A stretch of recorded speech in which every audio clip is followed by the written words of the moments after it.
Hello, my name is Jennifer Cook, and I am the MTSS resource teacher for your school. Thank you for being with us today. And we are going to talk about the alignment of PBIS and restorative practices, but especially with circles. So, we did a lot of work with RP over last summer, and you've been immersed in it throughout this school year. But today, we're really going to dive into circles, the different kinds of circles, why we should use them, and which circles to use in different situations. So, before we begin, I just want a quick overview of MTSS. MTSS is the whole child. We tend to think of MTSS around academics, but it's also help when we collect data, it helps us make decisions around students' social, emotional, and behavioral developmental needs and helps us move towards overall school improvement. In JCPS, we are split into two departments, curriculum design and learning innovation, and culture and climate. And that is where we fall with MTSS behavior. Again, MTSS behavior, our assistant superintendent is Dr. Katie DeFerrari. And our department lead is Dr. Naomi Ibrahim, and our contact, our direct supervisor is Sandra Hensel. We specifically support PBIS or positive behavior interventions and supports and restorative practices. So this is just a quick overview of all the different people that are in our department and the different zones and schools that they support. Throughout this presentation today, we will be doing quick reminders of the things that you've learned in the past and connecting it to the work that we do within circles. So, as we refresh our memory, restorative practices is the science of relationship and community. So, Ted Wachtell, the founder of IIRP, International Institute of Restorative Practices, said this, and it is very true in the work that we do. So before you set up your circle, and if we were in person today, we would be doing this. We would have a talking piece. Now, in a COVID world, sometimes you might not be able to have a talking piece, but in an ideal, space, we want to make sure we have a talking piece. We want to have a talking piece that is meaningful, safe, equitable, and we know that. So by having the talking piece, we know that the talking piece represents the person that is speaking, right? So just like you set up these norms in your classroom before the school year, you want to make sure that we're setting these norms before you have your first circle. If you've had your first circle, that is totally okay. Just make sure that you take some time to set those norms. Besides a talking piece, you always want to address, which direction will you move with the talking piece. Everyone within the circle, you want to know that some people might not feel comfortable being in the circle right away, but we want to encourage them to at least be in that space. Allowing passing is totally fine. Some people might not find that topic, safe or a good topic for them to speak on, and it's okay if they pass. We always want to make sure we come back to them and ask that they share later on, but sometimes they may not want to. We want to make sure that our circles create a safe place for our students, and we can do that by setting up those norms. We're going to quickly review restorative language. Remember that we have restorative communication, positive communication, affective language, and restorative questions. All of these in blue are our proactive pieces, and all of them in red are our responsive pieces. And we want to make sure that while we are in our circles, we are using restorative language. So, yes, this needs to be happening while we are doing instruction and having interactions with students, but also being mindful of using restorative language while in our circles. A quick reminder of the roadmap. All of the things that we've talked about over the last year are in blue in the proactive, right? We want to be with our students. We want to be intentionally building those positive relationships through language. We want to have open channels of communication and understanding that everyone experiences shame and guilt, but how we can help our students process that to move towards empathy. We also wanted to make sure that we remember our restorative questions, right? These are our questions that we use through conversations to help students express their feelings and thoughts about what had happened, something maybe in the past, how they're feeling now, and how they can move forward in the future. But today we're really going to focus on these restorative circles. How can people meet in a proactive way and also in a responsive way to build those relationships and offer feedback to help contribute to their sense of belonging in the classroom. The basic premise of restorative practice is that human beings, remember, not just students, all human beings, are happier, more cooperative, and productive. They're also more likely to make a positive change in their behavior when those in positions of authority do things with them rather than to them or for them. Remember the social discipline window.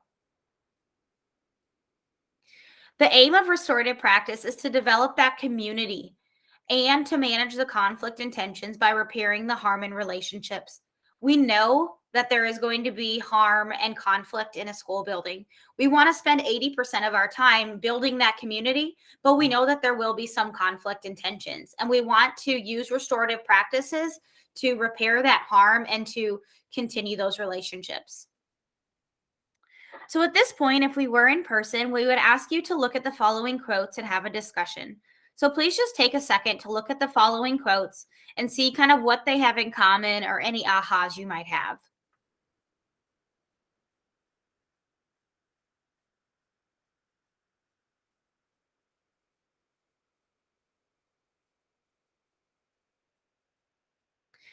Hopefully, you've noticed that a lot of the things that we do are in a circle and the power of circles. And we use circles in our everyday lives more than you can think about. When people stand in a circle long enough, they'll eventually begin to dance. And really, this one stands out to me because sometimes we get into a circle, and at first, it might not feel comfortable. It might not be where we want to be. But over time, we become more comfortable. And this is where you can really open up and be yourself. And that's what we want our students to do. While we are in circles, we are using that social discipline window. We are setting those high expectations of discipline, limit setting, and control, but we're also helping our students reach them by supporting them, by nurturing and by encouraging them. Remember, we want to be in this with box as much as possible. Sometimes they will be in this 2 box or the 4 box, but we understand that most of the time we want to be restorative and with our students. Why do we do circles? They help promote equality and equity, safety and trust, responsibility, reminds you to facilitate. So when we're in a circle, we're the facilitators. Sometimes our students will be the facilitators as well, but most of the time it will be us. We're part of that circle. We are facilitating. We are not, this is not an opportunity for a lot of direct instruction, right? We are just facilitating that conversation. Helps build connections and ownership because you become part of that community. We're going to watch a quick video about restorative circles.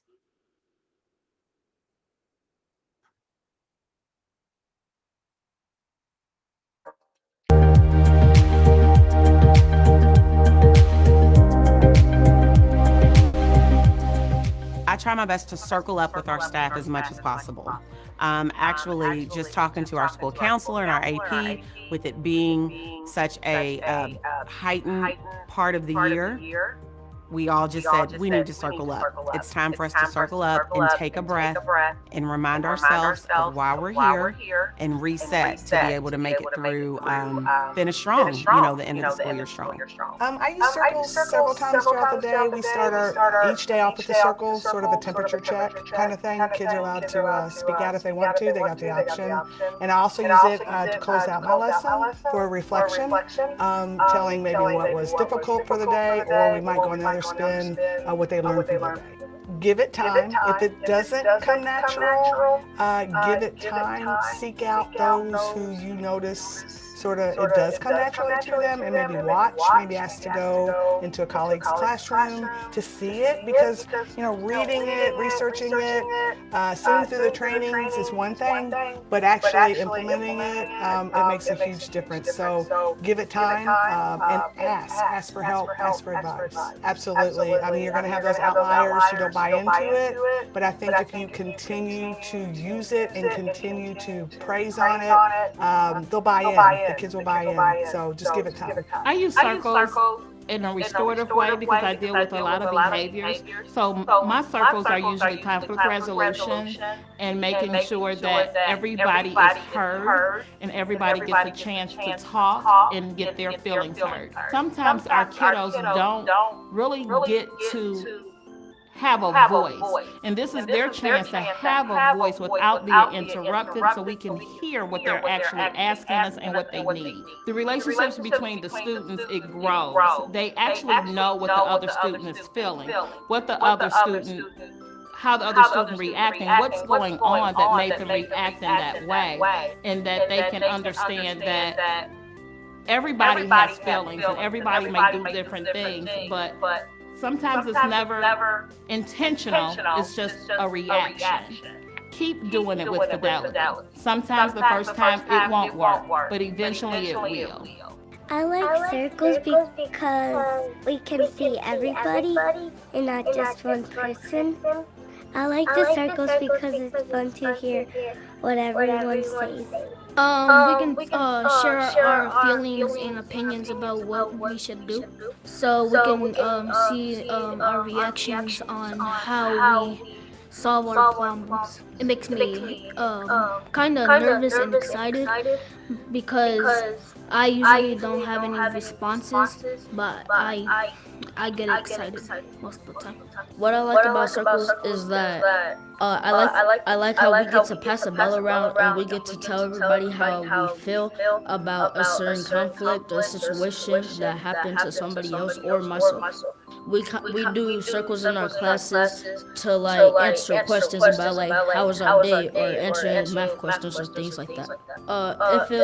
It feels good to share with people because if I wanted to share something about something that I think, then I can ask them, hey, can I join the circle? And then I get to tell everybody, and I also get to hear what other people think. I like about circles how people understand how people feel. My favorite circle is when Miss Ward and other kids that have conflict with me, and she understands why we have conflict and settle the situation.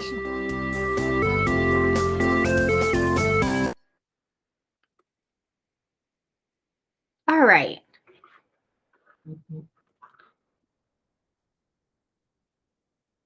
So when we use circles in our school buildings, we are also using fair process in the 3 E's. We are engaging students and adults in a conversation.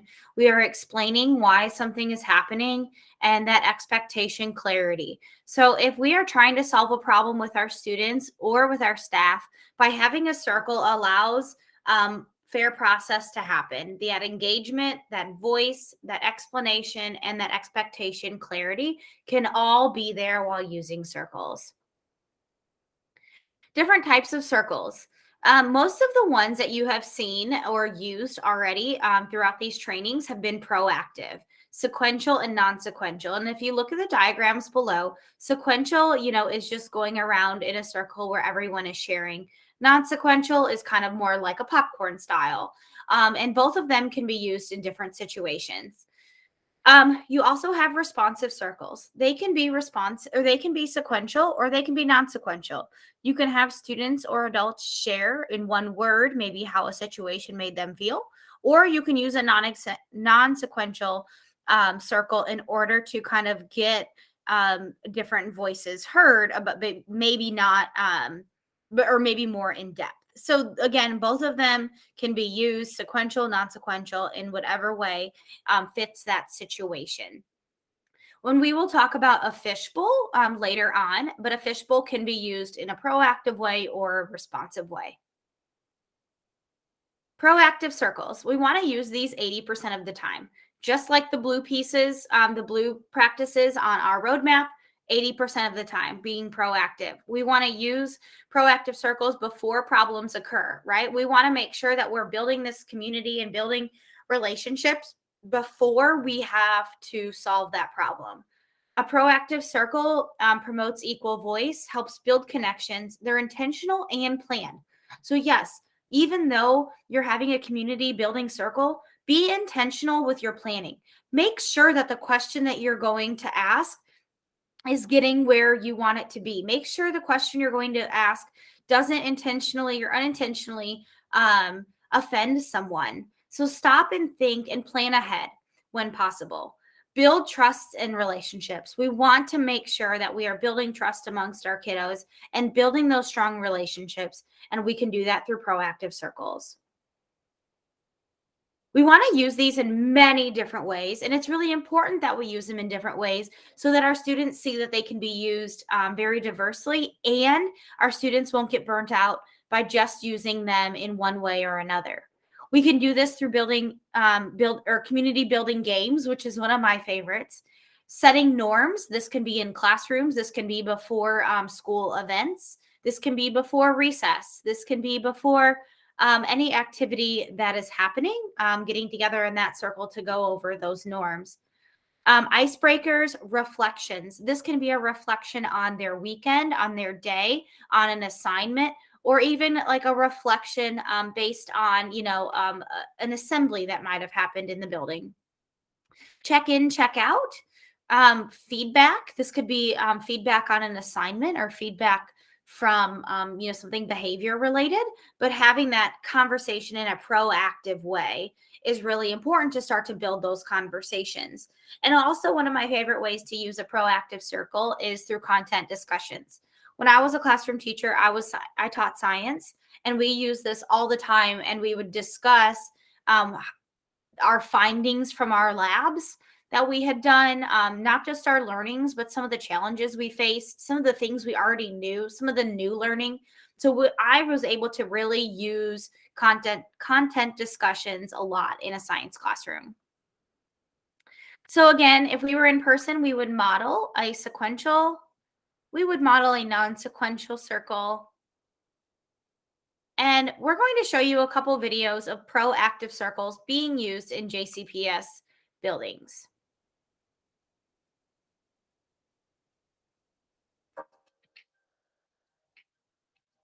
All right, boys and girls, go ahead and get in your circle for closing, okay? Thank you. Thank you for getting there quickly.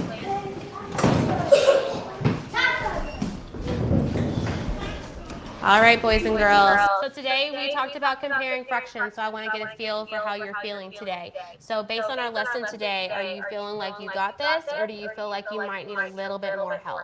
All right, so go ahead. So I feel like I don't need help. Like, I'm fine. I feel like I don't need help too. I feel like I might need a little bit of help, but not that much. I feel like I don't need help. I do not need help. I do not need any help. I do not need any help. I do not need any help. I don't need any help. Maybe I might need a little help, but not too much help. I don't need help. I don't need help at all. I don't need help.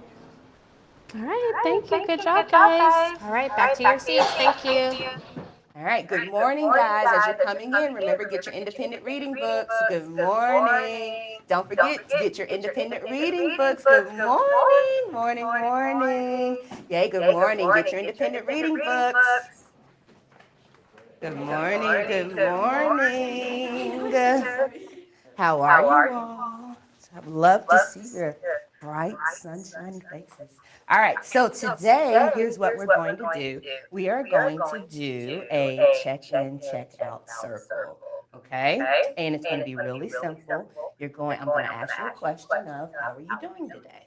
And you're going to give me a thumbs up. Yeah, I'm doing great. A thumbs in the middle, kind of okay. Or a thumbs down, like, it's not a good day. And that is okay, because you can talk to me privately afterwards, okay? All right, so before we get started, do we have a courageous volunteer who would like to start with the process?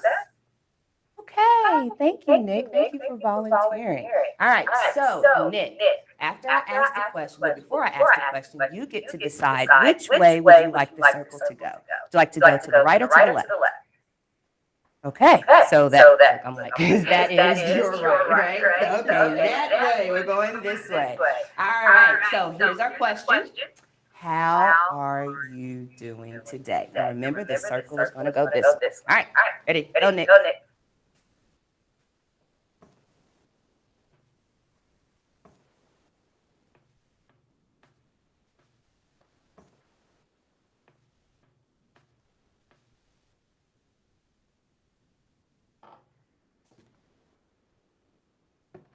Thank you so much. All right, you all may continue with your independent reading.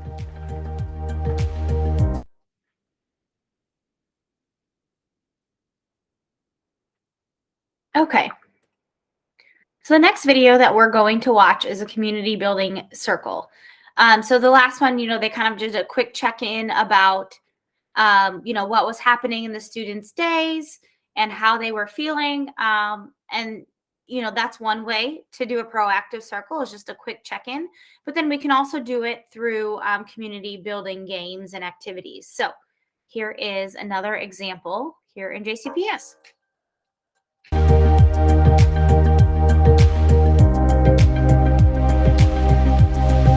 right, good morning, boys and girls. Good morning, Miss Lucas. All right, so we are going to do a share this morning. I want you thinking, while we're sitting here, I want you thinking about your favorite thing to do when you're at home. Your favorite thing to do. My favorite thing to do when I'm at home is to watch TV. I like to relax and watch TV. So think about what your favorite thing to do is when you're at home, and we're going to pass the turtle around. When the turtle comes to you, you know that that's your turn to talk. For the weekend, when I go home, I like to play. I like to do at home is to go to sleep. I like to do at home is to play with my dog. I like to talk. It's okay. You can pass it on to the next person, and then we can come back to you at the end if you want to share something then. When I go home, I like to play with my big brother. Is that your favorite thing to do at home? When I'm at home, I like to play with my baby brother. I like to play with my baby sister. I like to play with my baby brother. Your baby brother? I like to play with my sister. I like to play Bobby doll. When I get home, I like to sit all the time. When I get home, I can play video games. I get home, I can play my toys. When I go home, I'm gonna play with my Barbie dolls. When I get home, I'm gonna play with my Barbie dolls. Pass it to the next person. I like to sleep. I like to hold my baby sister. I like to watch TV. And I like to play my wrestling toy. And I like sleeping. All right, good job, good job. We're sharing just one thing that we like to do at home. Thank you for sharing. All right, boys and girls, thank you so much for sharing what you like to do when you're at home. All right, stand up. Hello, everyone. Hello. Welcome back. And guess what? It's pizza day. Okay, I need to know, is it the good pizza? I believe it is the good pizza. Awesome. I believe it's the good pizza. I know you all are excited about pizza day, and it's always been that way, even for me, back in my day. The only difference is the pizza that we had was different than the pizza that you all have today. Ours were those square pieces of just warm, cheesy goodness that always just seem to make the day go a little bit better. So, with that being said, we are going to get up and go to our community circle and talk about pizza. So let's get up, circle up.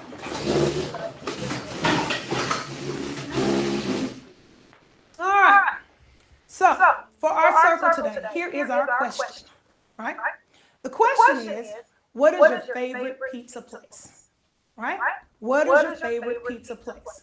All right. So, I am going to start. No, better yet, I'm going to take a volunteer. Anybody want to volunteer to begin? Great. So what we're going to do is, before you start, let us know which direction of the circle you'd like to go. This way? Okay? And remember, it's okay to give an answer someone else has already said, okay? Here we go. I like my pizza hot and ready. I like my pizza from Little Caesars. I like Papa John's. I like it from Jets. I like Jets too. I like it from Papa Murphy's. Papa John's. Domino's. There's this one really good family-owned pizza place that I like. Little Caesars. Pizza Hut. Great. Awesome job. Those were some great answers. So let's take our seats and let's continue on with class.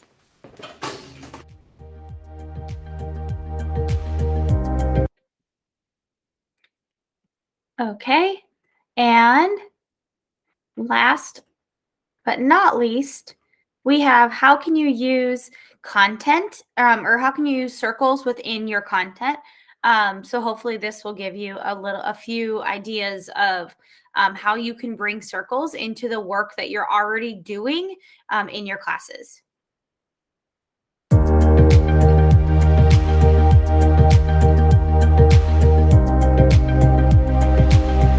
right, boys and girls, we've got lots and lots of books in our world, in our classroom, in Miss Holmes' library. Raise a quiet hand. What's something that can help you understand what's going on in this book? What's something that can help you? Braden, I like your quiet hand. What's something that can help us understand this book, Braden? Pictures. Pictures, excellent. Everybody all together. What's another word for picture? Illustrations, good job. Can somebody raise a quiet hand and tell me another thing that helps us understand this story? Celeste? What's something else, Celeste, that helps us understand? It helped us to know what the picture about. To know what the picture's about? Can you think of something else in our books that help us understand the story? The words. Excellent job. Excellent job. All right, I'm going to show you a picture. We haven't shared the story yet, and I'm going to give you some think time. All right, so I want you to look closely. Look closely at the illustration. There may be some things in there that tell you about the what? The pictures, maybe the and the illustrations. Can it tell you anything about the setting? Setting? Quiet hand. What is the setting of a story? What's the setting of the story? Jose? What's the setting of the story, Jose? The setting of the story is inside of a house. It looks like they're in the upstairs of the house, and I think they have like water and other things to eat on a table. Something to eat on the table. So in this setting, Jose has shared with us, thank you, Jose. This setting, Jose has gone ahead and shared where the story takes place. What else can you tell by the illustrations? What else can you tell about the illustrations we got going on here? All right, nice quiet hand, Trinity. Can you share? They might be in a living room. Okay, good. The living room of the house. Can you tell anything about the characters, Trinity? All the characters are holding a blanket. Oh, a blanket. I like it. Anything else? Very good. A character on a book is pointing at a color, well, a print of the color. Okay, so she's looking at one specific thing. I love it. I love your quiet hand. Thank you, Trinity.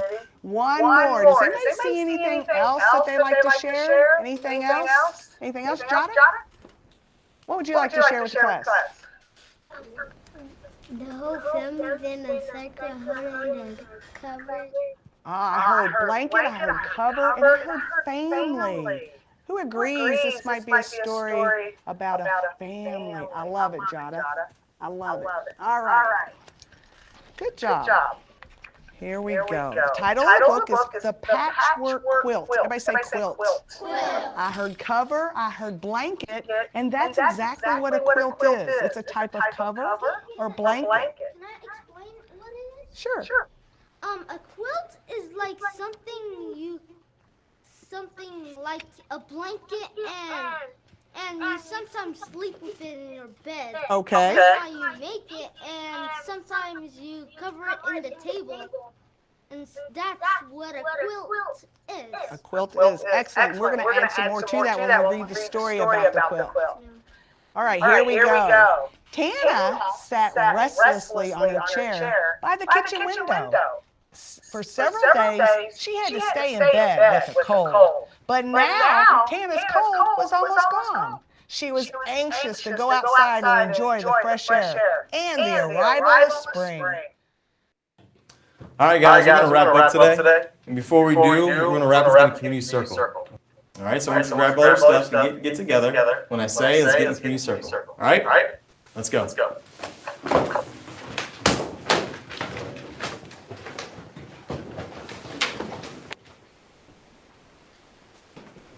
All right, guys, make sure we're a little bit spaced apart. So today, we talked about the Grand Canyon. And with the Grand Canyon, lots of surprising, interesting facts that we talked about. So if you have any interesting facts, just raise your hand. We'll toss a ball and go ahead and say one at a time. Got it? Anyone? The Grand Canyon is bigger than the state of Rhode Island. It creates its own weather, right? Okay. It was formed by the Colorado River. It covers about 2,000 square feet. That was good. I think you meant miles. But that was good. That was good. All right, guys, it's about time. It's about 6 periods, so I want you to grab your stuff and ready to leave. All right? Have a great day.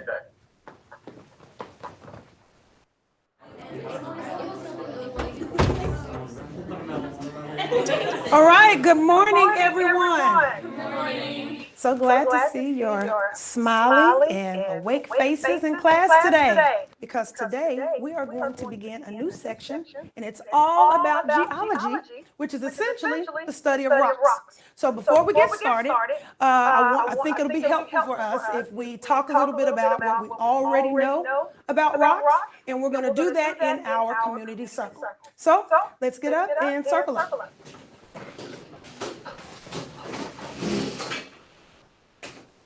All right. Great job, everyone. So as I stated before, geology is the study of rocks. So each of us have seen, played with, thrown, or studied something about rocks before. So here in our circle today, our question is going to be, tell me something you know about rocks.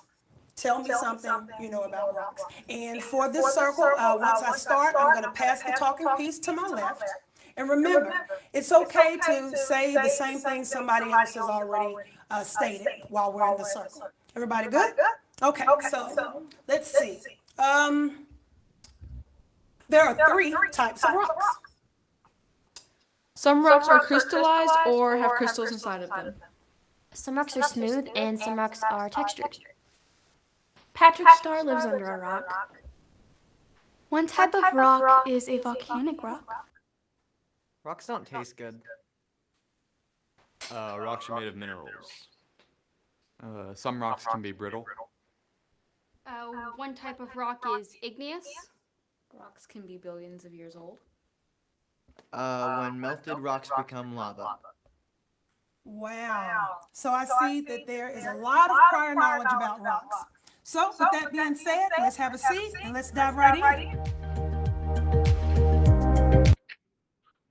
So hopefully while watching those videos, you were able to kind of see different ways that you can use proactive circles within your classroom and within your school. So I just want you to take some time, although you're not with groups right now and you are just watching virtually, I want you to think about where you can use proactive circles in your school and in your classroom. What are some topics you could discuss? And how would you adapt the circles to fit the context of your classroom? And that last question means some classrooms have desks. Some classrooms have tables. Some classrooms are small. Some are big. I taught in a science classroom that had the big, science tables that you couldn't move. So, what are some things that you would have to adapt or change or at least be mindful of in your classroom while doing a circle? Feel free and pause this video if you would like to take a short break for the second half of the presentation. Again, we're going to make sure we begin all of our circles with going over our norms. That might include a talking piece, who will start the circle and what direction, that everyone gets or should be in the circle, passing is allowed, and we want to make sure we're creating that safe place for all of our kids. We want to make sure that we're using restorative language while in the circle. We should be using that restorative language with our students and when we're doing a staff circle as well. We know that we want to be using proactive circles 80% of the time, but we understand that we do work in a school building and that we will need to be responsive every once in a while. So we can have responsive circles. They should occur about 20% of the time or less.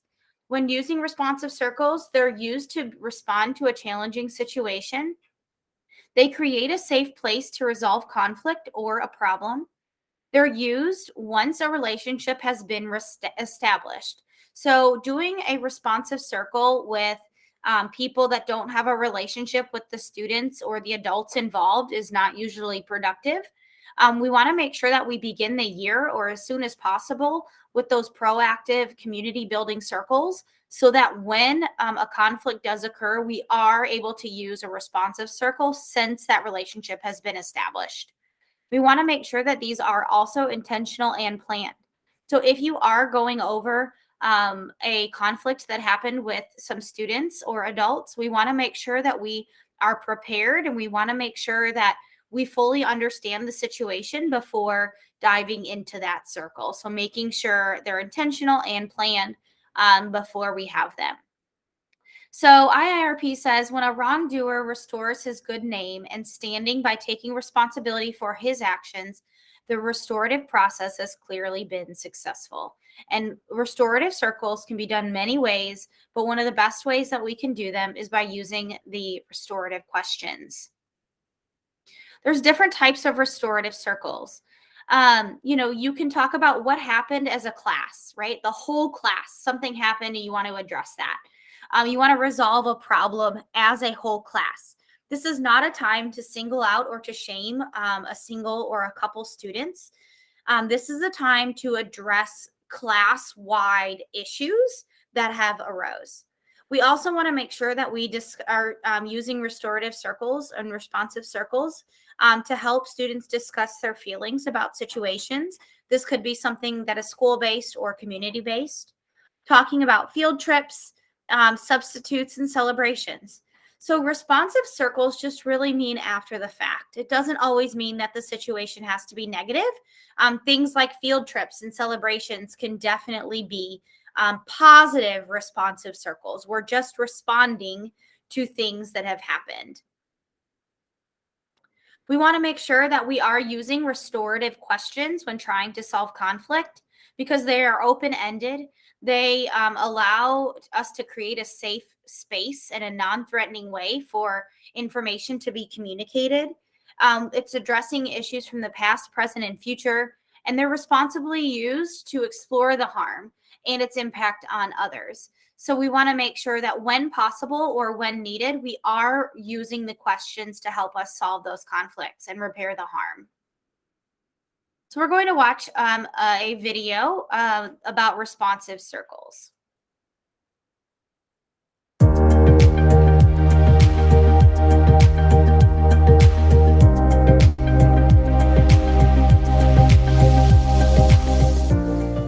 Boys and girls, yesterday we had a guest speaker. I wasn't able to come to school, and I left her an opportunity to write me a note back.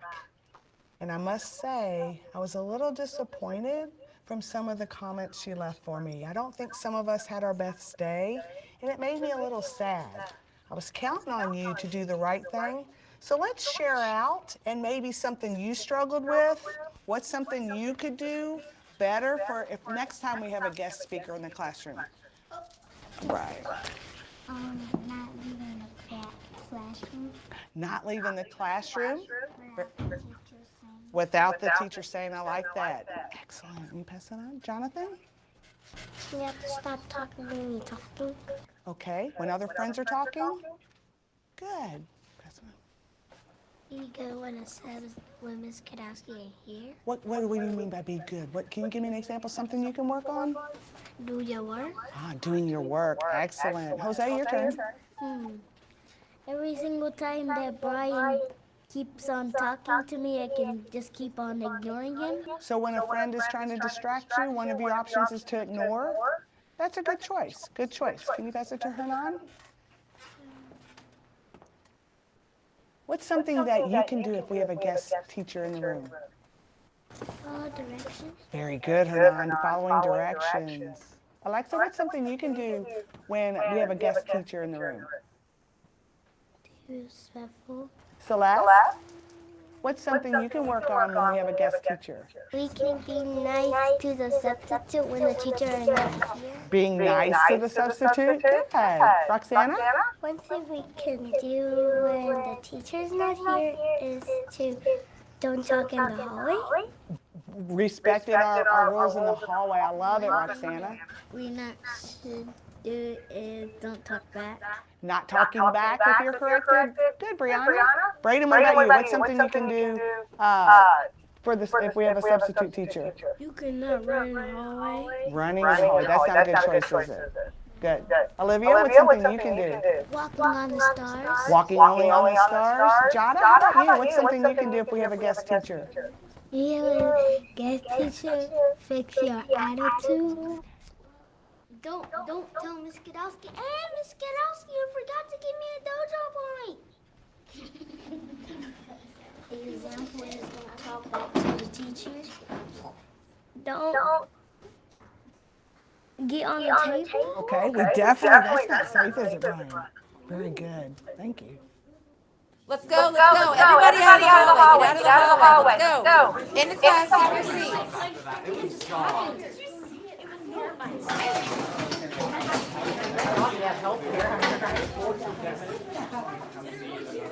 Hey, I need you all, listen. I know there was a fight. I know everybody's kind of anxious right now, but I need you all to calm down and settle down a little bit. We need to stop and have a circle. I need to kind of talk about some of these things. Let some of this out and kind of bring us back down before we start our independent reading, okay? All right, let's get in our circles. All right, so I want to start out by just saying one word of how we feel. Right now I'm feeling anxious. I'm feeling a little scared. I'm feeling a little curious. Very nervous. A little confused. I'm feeling anxious. I'm feeling really on edge. I feel low-key annoyed. I'm feeling high strung. I guess I kind of just ignore it like everything else. All right, let's go ahead and get back into our desks and get started with class.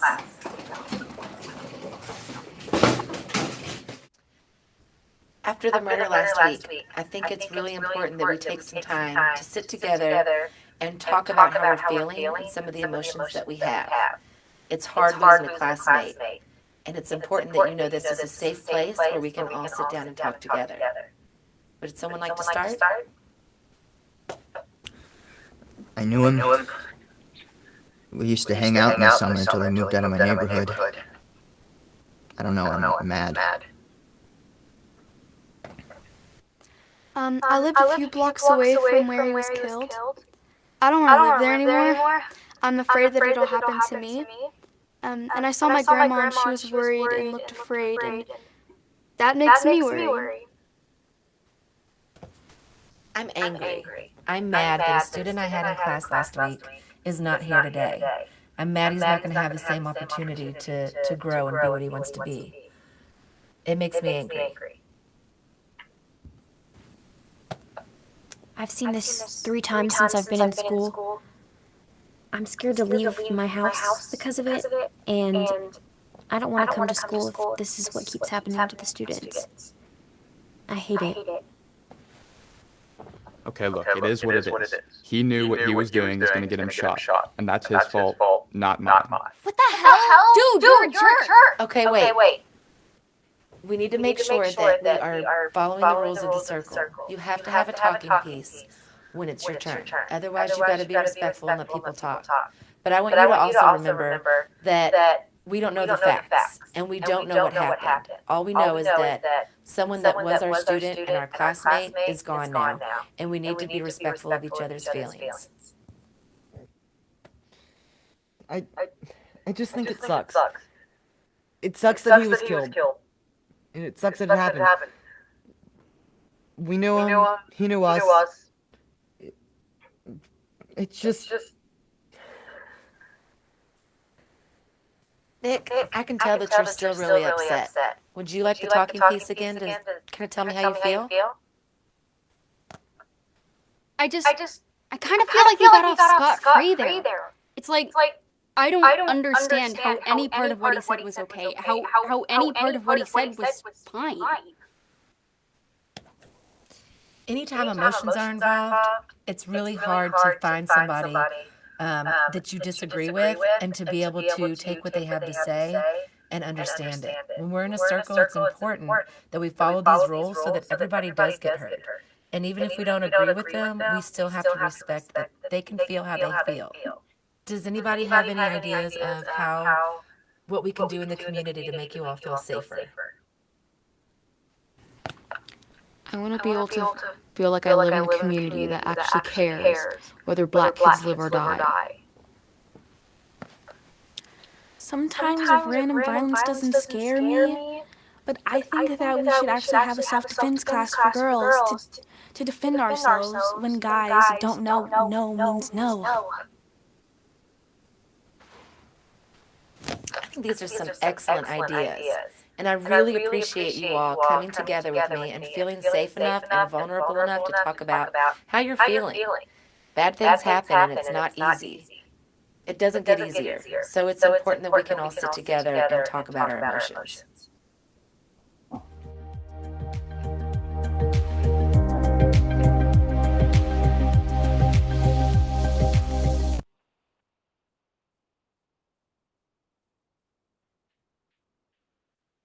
So hopefully in that video, you were able to see the different ways that those educators were able to use responsive circles in their classrooms. And some of the situations were a little bit more light and happened regularly. And then some of them were a little bit more intense.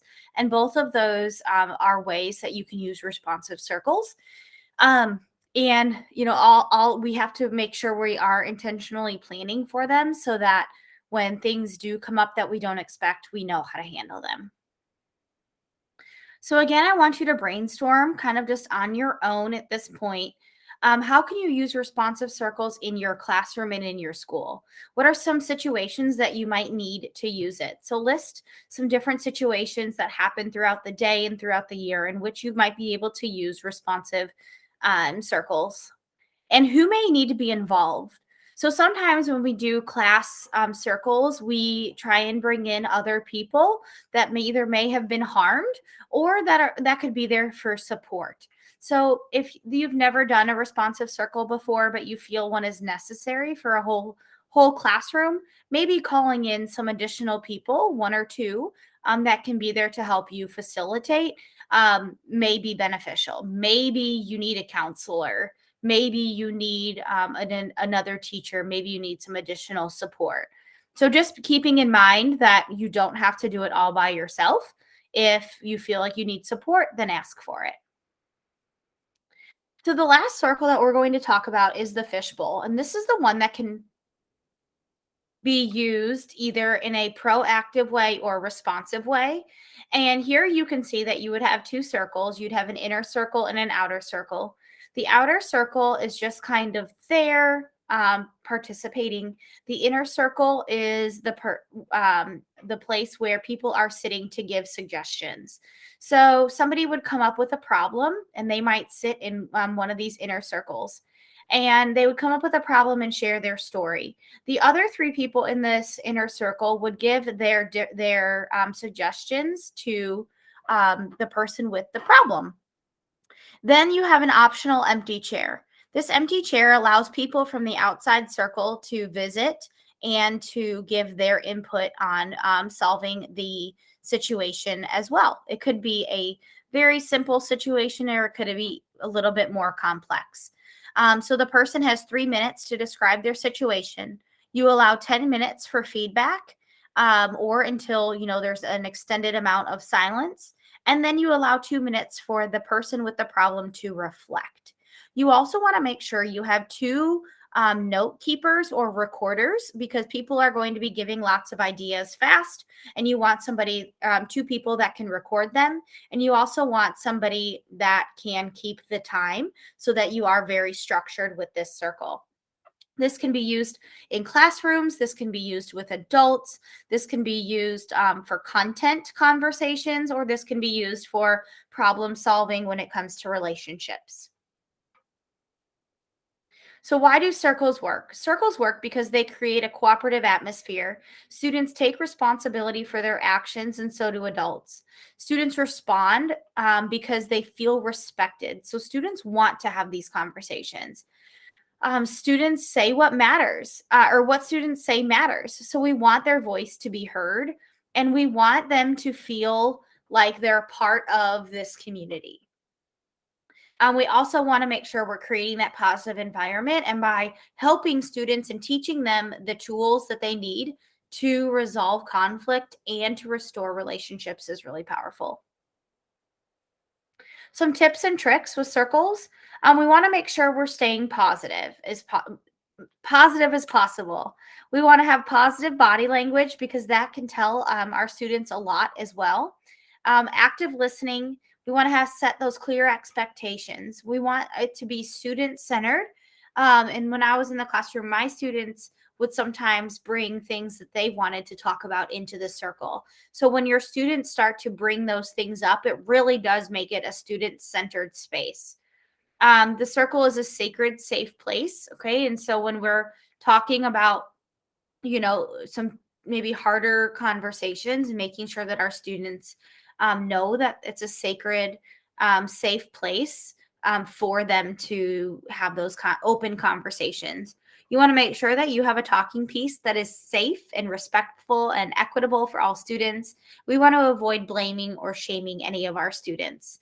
And over here, you can see there's just a graphic of a classroom that created their norms, kind of like in a word collage, and then they all went and signed, it looks like their initials on the norms. So you can do anything that that fits your classroom, but just making sure and helping students get that buy-in is really important.